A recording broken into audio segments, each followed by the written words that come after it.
हे guys, good morning. So ये वाले workshop में हम लोग बात करेंगे कुछ 2-3 कंपनीज की।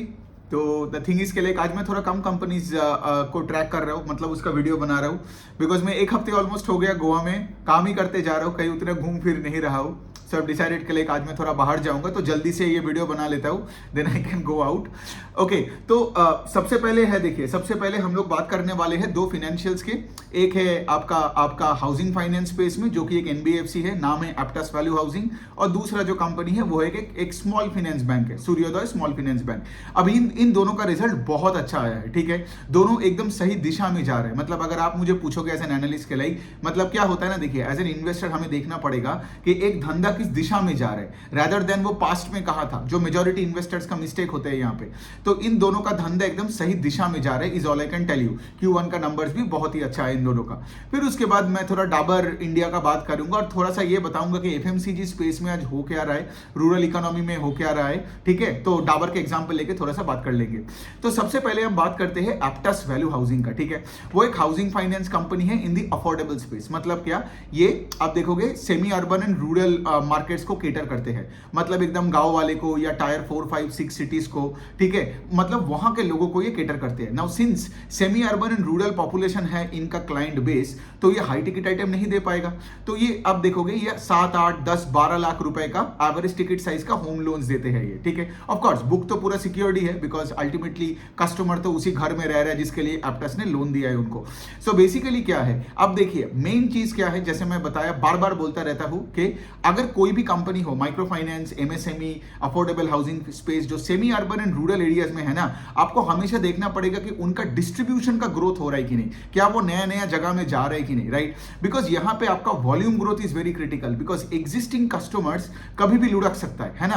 बिकॉज अगर आप सोचो ना, अगर आपने लेट से टायर 6 सिटी के कोई बंदे को एक high ticket size loan item दे दिया, जिसका लेट से कोई इनकम प्रूफ नहीं है, जिसका लेट से कल पता नहीं कल एक फ्लड आ जाएगा तो उसका दुकान ही पूरा परमानेंटली बंद हो सकता है, तो वहां पे क्या होगा, फिनेंशियल्स का बड़ा नुकसान हो सकता है। सो अगर आप high ticket size home loan दे रहे हो, तो आपका कस्टमर बेस हमेशा शहरों में ही होनी चाहिए, है ना, जिसका लेट से बड़ा बड़ा सैलरी हो, अपना लेट से फॉर एग्जांपल अपने नाम पे प्रॉपर्टी हो, गाड़ी हो, उनको आप दे सकते हो एक high ticket size loan, right. लेकिन यहां पे क्या है, आपको वॉल्यूम पे खेलना पड़ेगा। मतलब क्या है, आप अगर वॉल्यूम में खेल रहे हो तो आपको पता होगा एग्जिस्टिंग 1-2 लोग तो मतलब यहां पे डिफॉल्ट करेगा ही, but as long as you get more and more customers जो कि क्लीन हो, आपके पैसे आपको टाइमली वापस करे, ईएमआई टाइमली दे, right, then you are good to go, right. NPS तो होगा ही थोड़ा बहुत, लेकिन हाउसिंग फाइनेंस में आप देखोगे एनपीएस और कम होते हैं। क्यों? उसका एक और साइकोलॉजी है कि लाइक सोचो, अगर एक बंदा, ठीक है, उसका लाइफ में बहुत सारे प्रॉब्लम्स चल रहे हैं, लेट्स से उसका जॉब से उसको निकाल दिया, ठीक है। अब उसका एक होम लोन चल रहा है, एक पर्सनल लोन चल रहा है, ठीक है, 2 लोन चल रहे हैं, ठीक है।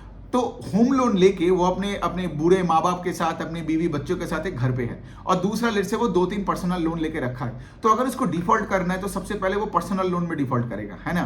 देखो मैं ये भी नहीं बोल रहा हूँ कि पर्सनल लोन ज्यादा खराब है होम लोन से, नहीं, बट साइकोलॉजी समझो यहाँ पे। तो बिकॉज क्या है, उनको अपने घर वालों को रास्ते में नहीं लाना है ना, तो वो पहले डिफॉल्ट नहीं करता है होम लोन्स पे। इसीलिए आप देखोगे कि लाइक आज सारे फिनेंशियल्स का होम लोन या अफोर्डेबल होम लोन पे क्या होता है, फोकस ज्यादा होता है, क्योंकि यहाँ पे आपका टिकट साइज भी थोड़ा सा ज्यादा होता है कंपेयर टू पर्सनल लोन और माइक्रो फाइनेंस लोन। और उसके साथ क्या होता है, टेन्योर भी ज्यादा होता है, आपका कस्टमर के साथ एक अच्छा रिश्ता बनता है, and over a period of time आप अपने कस्टमर को क्रॉस सेल कर सकते हो दूसरे प्रोडक्ट्स को, राइट। तो यही सारे कंपनीज कोशिश करती है। चलिए अब हम देखते हैं एप्टस का रिजल्ट।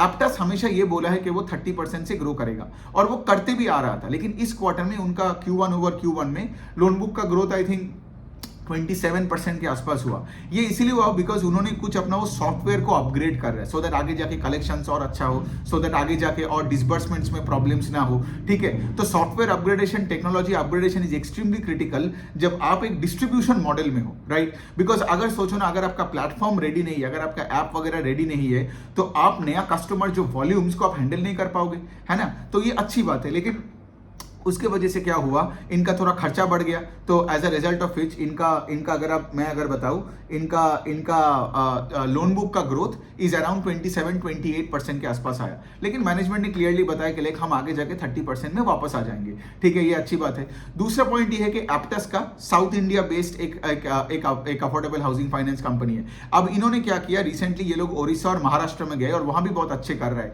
जैसे मैंने क्या बताया, हमें यहाँ पे हमेशा देखना है कि अगर आप कोई अफोर्डेबल सेगमेंट में हो, राइट, एमएसएमई, अफोर्डेबल हाउसिंग या माइक्रो फाइनेंस में हो, आपको स्केल अप करना पड़ेगा. So Aptus going into 2 new states, right, और वहां पे भी जाके अपना ब्रांचेस वगैरह बढ़ा रहे हैं, which is a good sign.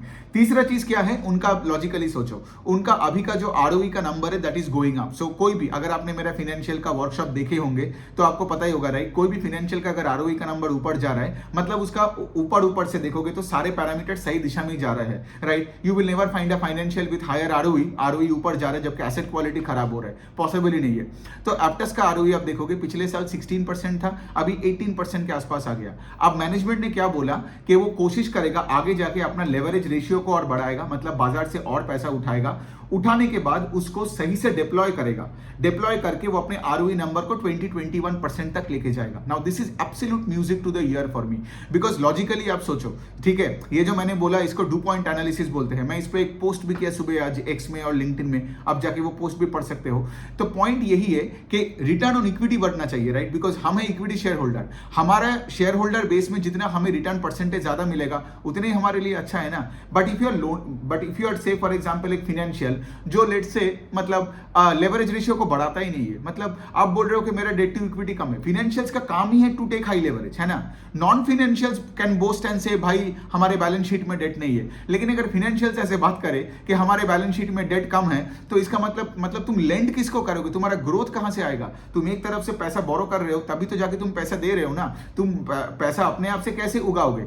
सो कोई भी फाइनेंशियल को आप देखोगे ना, उनका इक्विटी बेस अगर 100 रुपए होता है तो उसका डेट का बेस होता है 500, 600, 700, ठीक है, and that's okay for a financial, ठीक है. तो जो भी फाइनेंशियल्स का आप देखोगे कि लाइक उसका डेट टू इक्विटी का number on the lower side है, आप देखोगे उनका आरओई का नंबर भी ऑन द लोअर साइड है. So if a financial like से फॉर एग्जांपल, मैं एक और एग्जांपल दे सकता हूं, आप अरमान फाइनेंशियल्स को देख सकते हो, आप देख सकते हो ऐसे कंपनीज लाइक एक और कंपनी 5 स्टार बिजनेस फाइनेंस को देख सकते हो. इनका आरओई ऊपर के तरफ जा रहे हैं हमेशा, ठीक है, मतलब आइदर ऊपर है, अरमान का जैसे ऊपर है, अरमान का तो आई गेस अभी भी आरओई 27-28% है. 5 स्टार बिजनेस फाइनेंस का भी वही सेम चीज है. देखिए कोई भी प्रोडक्ट हो फाइनेंशियल्स में, doesn't matter whether you are a bank, NBFC, किसी को भी लेंड कर रहे हो, लेकिन द पॉइंट इज अगर आप हाईली लेवरेज्ड हो, हाँ, ज्यादा से पैसा बाजार से उठाया और लेट से फिर उसको डिप्लॉय करके फिर बैड लोन्स बड़ा करने लग गया, फिर क्या होगा, आगे जाके बाजार से भी पैसा नहीं मिलेगा और यहां आपको इतना प्रोविजन करना पड़ेगा कि आपका नेट इंटरेस्ट का मार्जिन घट जाएगा, निम्स घट जाएगा, आपका आरओई घट जाएगा, खेल ही खत्म हो जाएगा. सो व्हेन आई से कि कोई अगर हाई मतलब लेवरेज्ड हो सकता है, ये और एक कारण से भी हो सकता है because they are already performing well. Got it. मतलब सोचिए ना, जो इसीलिए आप देखोगे जो प्राइस टू बुक जिस फाइनेंशियल का हायर होता ऑन द हायर साइड होता है, उसी को क्यूआईपी मतलब वो करते हैं, फंडिंग रेस करते हैं. क्यूआईपी वो नहीं कर पाते हैं जिसका प्राइस टू बुक इज 0.2, जिसके इतना सारा घर में प्रॉब्लम है, इतना प्रोविजन करते जा रहे, credit cost is on the higher side, stock late से गिरा पड़ा है एकदम एक टॉप से 50%, उसको पैसा नहीं मिलता है. सो फाइनेंशियल्स का स्ट्रेटेजी यही है कि अच्छे फाइनेंशियल और अच्छा बनता है, बुरा और भी बुरा बन जाता है, ठीक है. ऑफ कोर्स टर्न अराउंड होता है, मैं ये नहीं बोल रहा हूं कि नहीं होता है, लेकिन आपको इस तरीके से देखना है. और ये सब चीजों पे ना मैं बहुत डिटेल में बात किया, ये सब 2 पॉइंट एनालिसिस एग्जांपल्स ले लेके मैंने बात किया. आप देख रहे हो, अगर आपने मेरा वर्कशॉप देखा होगा तो ये एप्टस वाला जो ये मैंने कनेक्शन बताया कि आपने लेवरेज बढ़ाया तो आपका आरओए घटेगा. करेक्ट. आरओए क्यों घटेगा? बिकॉज आपने लेवरेज बढ़ा मतलब डेट बढ़ा, आरओए का डिनोमिनेटर बढ़ गया, assets, because asset equal to debt plus equity, तो आरओए घटा. लेकिन अगर उसको आपने सही तरीके से डिप्लॉय किया तो आपका आरओई बढ़ेगा, है ना. दूसरे साइड से आप देखोगे आपका निम्स का भी थोड़ा बहुत कॉन्ट्रैक्शन होता है, बिकॉज जितना आप अपना लेवरेज रेशियो को बढ़ाओगे, आप क्या कर रहे हो, आप तो एग्रेसिवली पैसा उठा रहे हो ताकि अपने आरओई बढ़े. करेक्ट. तो इससे क्या होता है, कभी कभार आपका कॉस्ट ऑफ बोरोइंग बढ़ जाती है, but that is fine because I am looking out for a combination जहां पे आपका आरओई बढ़ रहा है with increasing leverage and falling ROA and say for example a little falling NIMs. ठीक है. अब ऑफ कोर्स उसके बाद अगर आपने कॉस्ट कंट्रोल कर लिया तो आपका निम्स में भी और ज्यादा कंट्रोल आएगा, निम्स भी नहीं गिरेगा. तो ये बेस्ट सिनारियो होता है for any financial stock to make money for it shareholders. ठीक है. ये मैंने वर्कशॉप में बहुत एग्जांपल्स लेके बहुत अच्छे से टाइम लेके पेशेंस लेके समझाया. ठीक है. और जो लोगों ने अटेंड किया होगा वो वर्कशॉप, उनके लिए तो एकदम इजी पीजी बन गया. और जिन्होंने नहीं किया, मैं उनके लिए वो रजिस्ट्रेशन डिटेल्स का लिंक वो कमेंट सेक्शन में डाल दूंगा. आप रजिस्टर कर लो. 2 दिन में ये पूरा चीज आप समझ जाओगे. और आगे जाके ना इसी पे आपको ट्रैक करनी है, इसी पे सारे चीजें घूमता है. ठीक है. And you have to connect the dots in your head. So तो एप्टस ने क्या बोला, 18 से 21% करेगा ROE based on the same logic. That is why I tell you Aptus का जो मैनेजमेंट का जो सोच है वो एकदम परफेक्ट है। और एप्टस का ऑफकोर्स एसेट क्वालिटी भी बहुत बढ़िया है। आई थिंक उनका ग्रॉस एनपीए नंबर 1.2 1.3% है। सो इसीलिए तो वो कर सकता है ये सब। Got it. कोई अपने आरओई बढ़ाने का बात ही नहीं करेगा जिसका एसेट क्वालिटी रेट से खराब हो रहा है। एप्टस का अगर आप डीपीडी बकेट्स देखोगे बहुत ही कंसिस्टेंट है, कलेक्शन एफिशिएंसी का भी कोई प्रॉब्लम नहीं है। अब दूसरा कंपनी का हम बात करते हैं, वो है सूर्योदय स्मॉल फाइनेंस बैंक। अब ये है आपका एक स्मॉल फाइनेंस बैंक जो ये कासा ले सकता है, मतलब रिटेल डिपॉजिट ले सकता है, जो कि ये अफोर्डेबल हाउसिंग कंपनीज या कोई माइक्रो फाइनेंस या कोई भी एनबीएफसी नहीं ले सकता है। तो यहां पे क्या हो रहा है सूर्योदय का अगर मेरा कोई बैंकिंग का कोई पैरामीटर है तो सारी चीजों पे सूर्योदय टिक किया बेस्ड ऑन द Q1 का नंबर के बारे में बात कर रहा हूं, ठीक है। एक तो उनका लोन बुक ग्रू 40% और डिपॉजिट ग्रू 42%, ठीक है। सो ये डिपॉजिट लेड लोन बुक का ग्रोथ हुआ, ठीक है। जो फाइनेंशियल्स का अगर आप देखोगे ना कि लाइक उसका डिपॉजिट में ग्रोथ नहीं आ रहा है, मतलब आगे जाके उसका लोन बुक का ग्रोथ रेट भी घट जाएगा ना, बिकॉज वही ना डिपॉजिट में ज्यादा पैसा नहीं आएगा तो आप कहां से पैसा उठा के, मतलब कितना ही अपना शेयर डाइल्यूट करोगे और पैसा उठा के लेंड करोगे। Beyond the point you have to rely on the deposit book का ग्रोथ, ठीक है। तो इनका 42% का ग्रोथ है। अच्छा, दूसरे साइड थोड़ा बिजनेस मॉडल डिस्कस कर लेते हैं। तो सूर्योदय स्मॉल फाइनेंस बैंक वही एकदम सेमी अर्बन रूरल इकोनॉमीज है। इनका आप देखोगे 60% of the book micro finance में है, और माइक्रो फाइनेंस में भी इनका ना दो सेगमेंट है, ठीक है। एक है आपका जो जॉइंट लेंडिंग ग्रुप, गांव के औरतों को पैरों के नीचे बैठाओ और उनको मतलब एक कलेक्शन सेंटर बनाओ वैसा, और वहां पे मिलके लोन दे दो सबको। और दूसरा होता है जिनको ये बताते हैं कि Vikas loans are basically the graduating micro finance customers जो उस ग्रुप से उठ के आती है और फिर लेट से उसका बिजनेस बेटर हुआ। तो विकास लोन में क्या होता है, it's more like an MSME loan, got it. मतलब वहां पे आप होम लोन दे सकते हो, वहां पे व्हीकल लोन दे सकते हो, वहां पे आप कोई एक एसएमई लोन दे सकते हो। बट लेकिन क्या होता है सोचो, अगर कोई गांव के औरत जो लेट से फॉर एग्जांपल पहले का आपके उसको 50,000 मिला, फिर सेकंड साइकिल में उसको 80,000 मिला, अब लेट से उसका बिजनेस बहुत आगे बढ़ रहा है, लेकिन माइक्रो फाइनेंस का तो वही मैं जैसे बोला, माइक्रो फाइनेंस तो हाई टिकट साइज आइटम दे नहीं पाएगा, राइट। तो फिर ये औरत बेचारी क्या करेगी, अगर उसको अपने बिजनेस सही में बड़ा करनी है तो उसको तो कहीं और जाएगा, मनी लेंडर के चक्कर में फिर से वो पड़ जाएगी, या फिर इसको कोई बैंक जाना पड़ेगा। और आप देखोगे ऐसे कंपनीज को जैसे सूर्योदय का बिजनेस भी चला जाएगा, गुड कस्टमर विल लीव। तो इन्होंने इसलिए उनका विकास लोन वाला सेगमेंट को चालू किया। अब जब उन्होंने विकास लोन में चालू किया, they are very very bullish in this space because Vikas loans are more incline towards मतलब एमएसएमई लोन्स, ठीक है। तो इसीलिए आप देखोगे सूर्योदय का व्हीकल फाइनेंस का segment specially commercial vehicle loans देने लग गया, होम लोन्स देने लग गया, लोन अगेंस्ट प्रॉपर्टी देने लग गया, विच इज मोर और less kind of a business loan, जिसमें लेट से आपने एक higher ticket size loan item दिया फॉर टर्म लोन और working capital whatever it is. तो विकास लोन का part in that micro finance का portfolio is growing at a fast pace. Joint lending group में आप देख रहे हो कि कोई उतना फोकस नहीं कर रहा है आज, ठीक है। अरमान ने भी वही बोला, आप देखोगे इक्विटस भी वही कर रहा है। सबका जो भी मतलब अगर आप थोड़ा सा अगर मेगा ट्रेंड देखोगे by reading the con calls and the PPTs, आपको समझ में आएगा कोई माइक्रो फाइनेंस पे ना सब अपना बुलिशनेस को घटा रहा है। जैसे उज्जीवन अभी क्या कर रहे हैं, non micro finance secured book में ज्यादा फोकस कर रहा है, ठीक है। सब वही कर रहा है कि secured part of the book में ज्यादा करनी है। उत्कर्ष स्मॉल फाइनेंस बैंक भी वही कर रहा है। सो आपको इस तरीके से सारे कंपनीज को पढ़ना है एंड यू हैव टू सी के लाइक मेगा ट्रेंड दिमाग में आता है, कोई किसी का इंटरव्यू सुन के या किसी का मतलब कोई रिपोर्ट पढ़ के नहीं होता ये सब चीजें। कन्विक्शन ऐसे आता है when you read many things and sit and think, आंखें बंद करके सोचो कि सबका बोलने में कोई कॉमन कोई पैटर्न निकल के आ रहा है कि नहीं, ठीक है। तो इनका भी वही सीन है, विकास लोन के वजह से इनका बुक ग्रो किया 40% से। फिर उनके पास इनका जो बाकी जो पार्ट है, जैसे मैंने बोला commercial vehicle loan, two wheeler loan, फिर आपका होम लोन अगेंस्ट प्रॉपर्टी, ये भी बहुत तगड़ा रेट से ग्रो कर रहा है। So the loan book grew by 40%। अब दूसरे साइड में अगर मैं इनका बताऊं, इनका कासा फ्रेंचाइज भी इंप्रूव कर रहा है। पिछले साल 14 अभी 17 हुआ। क्यों CASA franchise? CASA is current and savings account. अब देखिए CASA is retail granular deposit, right. पहले ये कंपनी क्या करता था सूर्योदय, इनका डिपॉजिट्स बल्क डिपॉजिट होता था। प्रॉब्लम क्या है, बल्क डिपॉजिट में अगर लेट से फॉर एग्जांपल सडनली कोई ये मांग लिया, वापस पैसा मांग लिया, तो इनका तो हालत खराब हो जाएगा। लेकिन अगर आपका ग्रैन्युलर लेवल पे पैसा डिपॉजिट आ रहा है तो वो deposit they are sticky deposit. Like CASA is very sticky and CASA is low cost also. Current account में कोई इंटरेस्ट नहीं देना पड़ता है, इन सेविंग्स में यू पे 3, 4, 5% जो भी देते हो, ठीक है। सो दोनों का अगर CASA percentage to total deposits बढ़ता है, मतलब आपका ओवरऑल कॉस्ट ऑफ बोरिंग भी घट रहा है, correct, so that's a good sign. So basically इनका कासा भी बढ़ रहा है, तो यहाँ पे कासा 17% है। आपको लगेगा यार क्या 17%, छोटा नंबर, बट मैंने क्या बोला, आपको डायरेक्शन देखना है। 14 से 17 हुआ, got it, this is much better than जिसका कासा 40 से 25 हो रहा है। I hope you are getting the point here, because market हमेशा आगे का देख रहा है, मार्केट पीछे का नहीं देख रहा है, क्योंकि अगर आप पीछे का देखते तो 25-40 बनता और 17-14 बनता, मतलब इट्स लाइक वही है ना कि आप उल्टा चल रहे हो रास्ते में, तो आप पीछे जाओगे ना, आगे नहीं बढ़ोगे। सो द पॉइंट इज कि अगर कुछ इंप्रूव किए जा रहे हैं, मतलब से जो मैं बार बार बोलता हूं, अगर आपका आरओई आज 10% है और आगे जाके वो 15% होता है, आप देखोगे वैसा स्टॉक ज्यादा परफॉर्म करता है देन जिसका आरओई पहले 20 था, फिर बाद में वो आके 15 हुआ। So the direction is critical, इसीलिए तो हमें कॉन कॉल्स पढ़ना पड़ता है, इसीलिए तो हमें कंपनीज को ट्रैक करना पड़ता है। सिर्फ चार्ट देख के या किसी का सुन के मतलब आप कुछ नहीं कर पाओगे। सो ये हो गया बात। अब दूसरा साइड ये है कि इनका कलेक्शन एफिशिएंसी में थोड़ा सा इफेक्ट हुआ, पहले 98% के ऊपर था, अभी 97.5, बट मेरा काम है बता देना, ठीक है, लेकिन कोई ऐसे प्रॉब्लम नहीं है, एसेट क्वालिटी इंप्रूव होते जा रहे।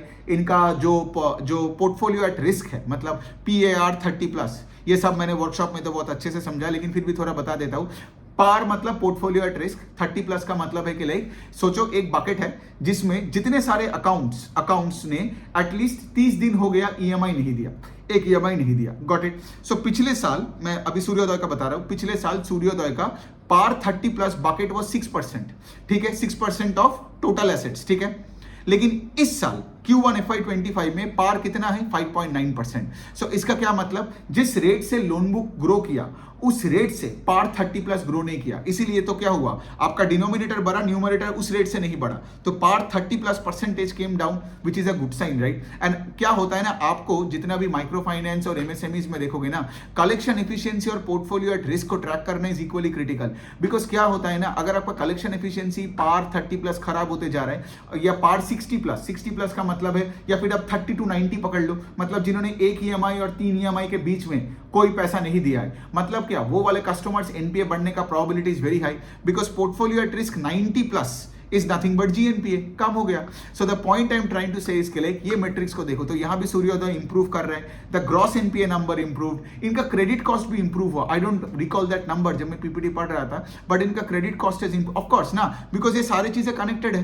आपका अगर कलेक्शन एफिशिएंसी स्टेबल है, आपका portfolio at risk number is improving, GNPA improving, तो आपका क्रेडिट कॉस्ट इंप्रूव ही होगा ना, बिकॉज इंक्रीमेंटली आपको उतना प्रोविजन नहीं करना पड़ रहा है जितना आपको पहला करना पड़ता, राइट। तो इसीलिए आप देखोगे, अगर आप इनका इनकम स्टेटमेंट देखोगे सूर्योदय का, Q1 FY25 के इनकम स्टेटमेंट में they made less provisions than they made in Q1 FY24। तो इसलिए क्या हुआ, इनका पैट में ग्रोथ आ गया। जैसे मैंने बताया, provisions is an expense on the income statement, right. तो अगर आपका क्रेडिट कॉस्ट इंप्रूव होता है तो प्रोविजंस की वजह से, because credit cost is equal to provisions by total assets in the balance sheet. So basically क्या, अगर आपका प्रोविजंस घट गया, मतलब क्या हुआ, आपका पैट यहां पे बूस्ट मिला, तो इसीलिए you would see that their profit after tax grew 46% YOY। एक पॉइंट मैं बोलना चाहता हूं कि लाइक ये इसका फॉल्ट नहीं है, बट ये सिस्टम के वजह से हुआ है। सबको पता है कि कॉस्ट ऑफ बोरिंग बढ़ गया, राइट। तो आज ये सूर्योदय तो स्मॉल फाइनेंस बैंक है, सिर्फ 17% कासा है, बाकी तो उनको वही है ना, आपको एक हायर रेट से पैसा उठाना पड़ता है। तो since cost of borrowing went up, like repo rate went up, तो इनका भी कॉस्ट ऑफ बोरिंग बढ़ गया। As a result of which आप देखोगे इनका नेट इंटरेस्ट मार्जिन और इनका ऑपरेटिंग प्रॉफिट्स का ग्रोथ उस रेट से नहीं हुआ जितना से इसका लोन बुक का ग्रोथ हुआ। अब नेगेटिव नहीं बोलूंगा मैं, बट मैं बोलूंगा कि ये उनको झेलना ही पड़ा। मतलब इनका अगर आप देखोगे pre provision operating profit, PPOP जो बोलते हैं, बिकॉज प्रोविजन कम किया इसलिए पैट बहुत ज्यादा दिखा, ठीक है। पैट 46% एंड लोन बुक 42%, दिख के लगता है पूरा ऑपरेटिंग लेवरेज है, लेकिन अगर लेट से, because it's a good sign actually, ठीक है, because I need this to happen कि प्रोविजन तुम कम करो और मुझे पैट बढ़ाओ इस तरीके से, है ना। कोई अगर लेट से फॉर एग्जांपल प्रोविजन बढ़ा देता है तो एनीवेज तुम्हारा पैट का ग्रोथ नहीं आएगा या फिर बहुत कम ग्रोथ आएगा। लेकिन यहां पे क्या हुआ, आपका ऑपरेटिंग प्रॉफिट्स मतलब प्री प्रोविजन ऑपरेटिंग प्रॉफिट, जिसको हम PPOP बोलते हैं, तो आप देखोगे PPOP का सिर्फ 23% का ग्रोथ आया है। व्हाई? बिकॉज आपका जो इंटरेस्ट एक्सपेंस है, मैंने क्या बोला कि आप जहां पे लोन देते हो तो वहां पे इंटरेस्ट अर्नड है, और जहां से पैसा उठाया वहां पे इंटरेस्ट एक्सपेंस है। Interest earned minus interest expense divided by asset, वही होता है आपका नेट इंटरेस्ट मार्जिन का बेसिक ऊपर से formula. So the point is, यहां पे स्प्रेड नहीं बढ़ रहा है और आपका ऑपरेटिंग प्रॉफिट ग्रो किया सिर्फ 23% से, because the interest expense grew at a faster pace. I think उसका 30% का ग्रोथ था था, एंड यहाँ पे interest income I think grew 25%. So I don't know, एक बार नंबर आप फिर से जाके देख लेना, कंफ्यूज हो जाता हूँ, इतना नंबर पढ़ता हूँ ना constantly. So any which I guess logic समझ में आना चाहिए. नंबर्स लेके मेरे साथ लड़ो मत, लॉजिक और इनसाइट समझो, ठीक है. ये समझ में आ गया ना तो कोई भी पीपीटी कॉन कॉल आप खुद से पढ़ सकते हो. सो यही वाला चीज है, कोई नेगेटिव तो नहीं है सूर्योदय का, सब कुछ तो ब्रिलियंट ही है. अब आगे जाके देखिए, और मैनेजमेंट ने ये भी बताया कि लाइक बिजनेस मोमेंटम सही है, विकास लोन का मोमेंटम, व्हीकल फाइनेंस का मोमेंटम या आपका होम लोन्स का लैब का मोमेंटम सही है. उनको कुछ ऐसा दिख नहीं रहा है कि आगे जाके उनको मतलब ऐसा लग नहीं रहा है, बिकॉज ये भी क्रिटिकल है. बिकॉज अगर किसी का रिजल्ट अच्छा है लेकिन मैनेजमेंट कॉल पे लेट से बता दिया या नॉर्मली बता दिया, पीपीटी में बता दिया कि आगे जाके डिमांड सिनेरियो खराब होने वाला है, तो आप देखोगे वो अच्छे रिजल्ट के बाद भी स्टॉक गिरता है. क्यों?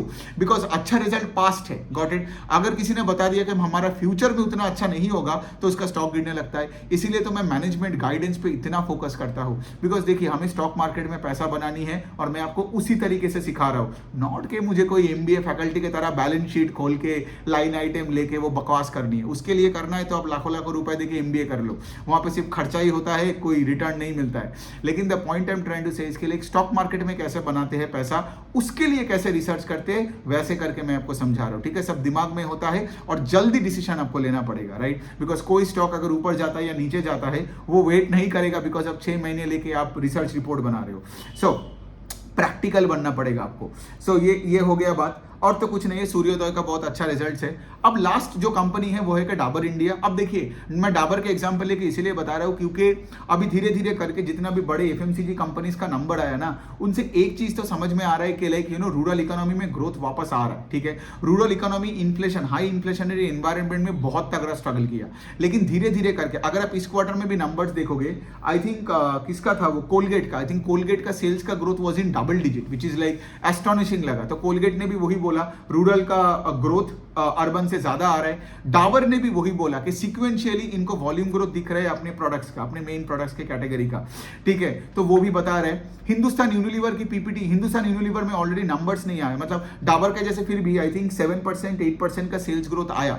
ठीक है, हिंदुस्तान यूनिलीवर का तो 2-3% का सेल्स ग्रोथ, लेकिन उन्होंने भी एक तरीके से बताया कि लाइक रूरल इकोनॉमी वापस आ रहे हैं. तो सोचिए ना, आज हमारे एफएमसीजी कंपनीज को अगर अच्छा करनी है तो उनको और गांव में डिस्ट्रीब्यूट करना है ना. और अगर रूरल इकोनॉमी खराब है तो क्या होगा ना, प्राइसेस बढ़ा पाओगे कुछ, और उसके साथ क्या है, उसके साथ आपका डिमांड सिनेरियो खराब है तो ग्रोथ नहीं आएगा. इसलिए आप देखते हो ना एफएमसीजी कंपनीज, स्पेशली जो आज बड़े मार्केट कैप वाले कंपनीज, उनको और प्रॉब्लम होता है जब rural economy comes under stress, है ना. और ये बात जैसे बिजनेसेस लाइक रिलैक्सो भी यही बताया कि लाइक अभी भी प्रॉब्लम चल रहा है. रिलैक्सो का मैंने कॉन कॉल नहीं सुना, लेकिन उनके पीपीटी में मतलब कोई ऐसा सीन नहीं था कि वो आगे का कुछ बताया, लेकिन उन्होंने वही बोला कि टेपिड डिमांड का सिचुएशन था, ये था, बिकॉज वो चप्पल तो वो गांव वाले को, सेमी अर्बन रूरल रीजन्स को ही बेचते हैं, है ना.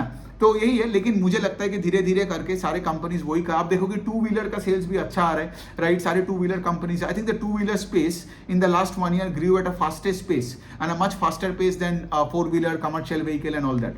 ठीक है, तो इस बार का अगर मानसून अच्छा हो, राइट, अगर क्रॉप सीजन अच्छा हुआ तो may be the rural economy does even better, because अभी तो इन्फ्लेशन भी घट गया है. CPI I think is around 5.3%, जो 1-2 साल पहले 7.88% के आसपास चला गया था.